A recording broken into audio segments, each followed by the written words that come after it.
안녕하십니까. 오늘도 유튜브 방송을 하면서 세상과 소통하는 문찬수 목사입니다. 오늘 우리가 살펴볼 말씀의 제목은 성탄을 기다리는 사람들이라고 정해보았습니다.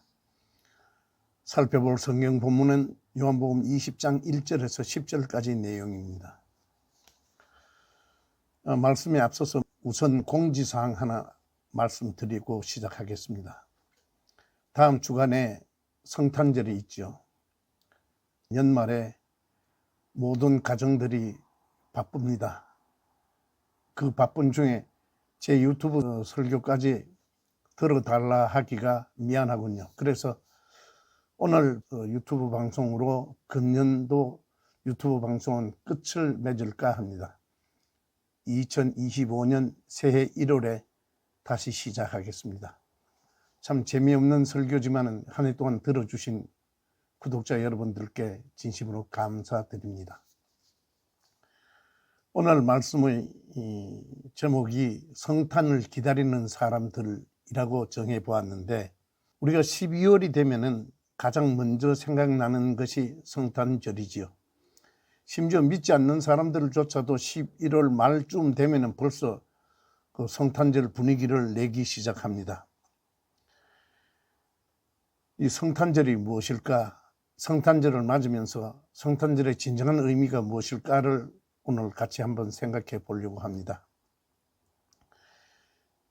우리 입장에서는 기쁘다 구주 오셨네 하는 것이 성탄절을 맞이하는 가장 먼저 머리에 떠오르는 찬양이지요. 기쁘다 구주 오셨네. 그것은 우리 입장에서 기쁘다 구주 오셨네이지, 성탄절의 진정한 의미 속에는 우리가 기쁘다 구주 오셨네 하는 것 이상으로 더 풍성하신 하나님의 뜻이 담겨 있다 하는 것을 우리는 지난 몇 시간 동안 살펴보았습니다. 예수께서 우리를 위하여 오신 것 기쁜 일이고 감사한 일이지만, 그보다 먼저 성경은 하나님의 뜻을 이루려 오셨다 하는 사실을 우리는 먼저 이해해야 합니다. 주님께서 십자가 위에서 이제 다 이루었다 하시는 그 말씀 속에는 그러한 하나님의 그 엄청난 귀한 뜻들이 그 속에 담겨져 있고, 그 하나님의 귀한 뜻을 다 이루셨다 하는 그러한 메시지들이 담겨 있다는 것을 생각해 보았습니다. 좀 정리해 보겠습니다. 하나님은 천지를 창조하시고 우리 인생들의 조상인 아담을 창조하시며, 아담을 통하여 하나님께서 창조하신 이 땅에서 더 풍성한 삶을 살게 하기 위해서 한 계명을 주셨습니다. 그런데 그 계명을 불순종하심으로 하나님께서 우리에게 주시려 하셨던 그 풍성한 복을 우리가 누리지 못하고 사는 인생들이 되어버렸습니다. 그렇다고 해서 하나님은 당신의 계획을 접으신 것이 아니고 제2의 아담이신 예수 그리스도를 통하여 하나님의 그 약속의 말씀에 순종하심으로 말미암아 다시 하나님이 창조하신 이 땅에서 그 은혜로 구원함을 받은 우리들이 하나님께서 주시는 더 풍성한 복을 누리며 살게 해 주시려고 제2의 아담이신 예수 그리스도를 보내주셨고, 그 보내주신 예수 그리스도로 말미암아 하나님께서 약속하신 남은 복들을 받아 누리게 하시려고 하나님은 예수 그리스도를 보내주셨습니다. 그런데 우리가 오늘 읽은 성경 요한복음 20장 1절에서부터 10절까지 보면은 예수 그리스도의 부활 사건을 기록하고 있습니다.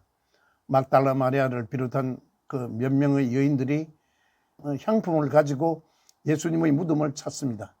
그런데 무덤 안에 계셔야 될 예수님이 계시지 않습니다. 예수님을 둘둘 말아서 쌌던 그 세마포는 한쪽에 치워져 있고, 알맹이, 그러니까 예수님의 시체만 싹 없어졌습니다. 그래서 당황한 그 여인들은 그 소식을 제자들에게 알렸고, 베드로를 비롯한 몇몇 제자들이 올라와서 무덤 안을 들여다보면서 그 사실을 확인합니다.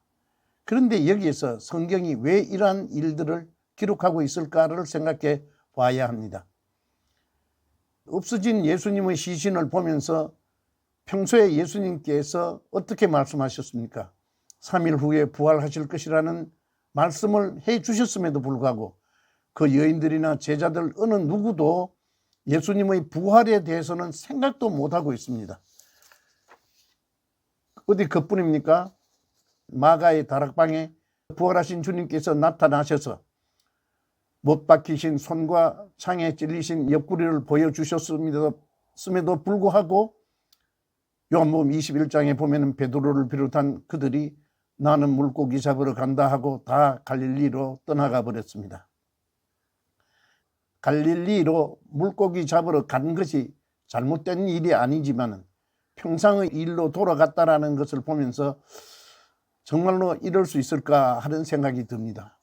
그러나 오순절 성령이 강림하신 후에 제자들은 바뀝니다. 아리마대 요셉을 비롯한 구레네 시몬 이런 사람들 다가 예수님 곁으로 찾아왔습니다. 그 당시의 문화를 우리가 조금 이해하는 것이 좋겠습니다. 우리 속담에 정성 집 말 죽으면 손님이 많지만은 정성 죽으면 손님이 없다 하는 말이 있습니다. 그런데 예수님 살아계실 때, 예수님이 십자가에 못 박힐 때는 떠났던 제자들과 예수님을 존경했던 사람들이 그들이 예수님을 찾아옵니다. 그래서 오늘날 예수님께서 원하셨던 그들을 통하여 이 땅에 하나님의 교회를 세웁니다. 어떻게 이런 일이 있을 수 있을까요? 기독교의 신비함입니다. 왜 그러셨을까요? 성령이 오셔야, 성령이 오신 후로 이들이 바뀝니다. 이러한 일들을 성경이 기록하고 있는 이유가 무엇일까요? 예수님 당시에 수많은 사람들이 오병이의 기적이라든지 날 때부터 눈먼 소경이 눈을 뜨는 기적을 자기들이 보았음에도 불구하고 많은 사람들이 예수께로 나오지 않았습니다. 이 말을 정리하면은 이 땅을 사는 우리 인생들은 눈으로 기적을 보았다고 해서 예수 그리스도를 영접할 수 있는 것이 아니고 하나님 나라를 바라볼 수 있는 것이 아니고 성령이 오시니까 그들은 변화받고 하나님의 사람들로 바뀌어가는 것을 볼 수 있습니다. 우리가 이 세상을 어떻게 살아야 할까요? 성탄을 기다리는 우리들이 어떻게 살아야 할까요? 부활을 목격한 제자들 변화되지 아니했지만 그들이 바뀐 것 없지만 그러나 성령이 오시자 그들은 목숨을 내어놔 놓고 예수 그리스도를 전파하는 그런 예수의 제자들로 살아갑니다. 오늘날 우리도 마찬가지입니다. 성탄을 기다리며 단순히 기쁘다 구주 오셨네만 부른다면 우리는 아직 하나님의 성숙한 신자가 되지 못할 겁니다. 우리는 성탄을 기다리면서 제2의 아담이신 예수 그리스도께서 오셔서 하나님께서 남겨주신 장차 나타나실 그날을 바라보며 한 걸음씩 한 걸음씩 우리는 좀 더 귀한 걸음을 걸어가야 하는 그러한 과제들이 우리에게 남겨져 있습니다. 우리가 학교에 입학하는 것으로 학생이 되는 것은 사실입니다만 학생이 되었다면 열심히 공부해서 더욱더 훌륭한 사람이 되어야 하듯이 우리가 그리스도 예수 안에서 성령의 은혜로 부르심을 받았다면 이제부터는 더 열심으로 수고하고 노력하고 기도하여 나라와 민족과 이 땅의 교회들을 위해서 수고할 줄 아는 그런 성숙한 신자로 한 해를 마무리했으면 참 좋겠습니다. 한 해 동안 부족한 사람의 방송을 구독해 주신 우리 구독자 여러분께 진심으로 감사드리며 새해에 다시 뵙겠습니다. 오늘 말씀은 여기까지 하겠습니다. 안녕히 계십시오.